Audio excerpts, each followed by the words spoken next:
I went in there, and so a lot of them knew us, which was quite interesting. And one of them said, God, I was in a rough shape 2 years ago. I was just getting married.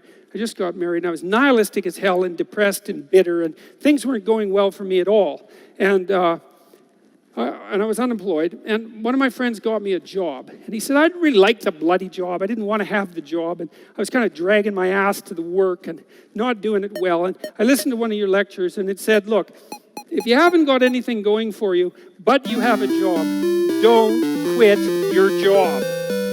Whether you hate it or not, it's like, man, that's what you're hanging on to the edge of the world with your fingertips, Don't let go. Oh, if you can find a better job, okay, fine. But you don't just quit, because then what? You're done. And he said, and another thing that I had mentioned was, why don't you just try to work as hard as you can at your damn job for like 6 weeks? Right, all flat out. If you work 10% longer hours, you make 40% more money. That's something worth thinking about. You've got a job, maybe you show up 15 minutes early and you leave 15 minutes late.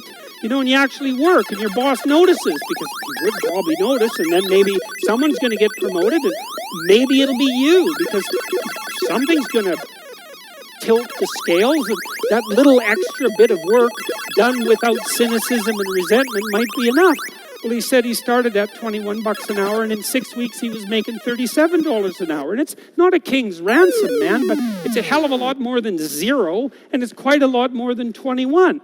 He said his life had turned around substantially because he learned if he put some damn effort into it. And I'm not trying to be Joe Optimist here. Like, I know that people hit runs of bad luck and that things can take you out of life, right? Unfortunate illnesses and betrayal, and like there's no shortage of randomness and horror that can wipe you out even if you're doing your best. But you don't have a better bloody plan than to do your best, and it tends to work a lot better than you think. And what's so interesting about the hierarchies that people set up is that that's how they're set up.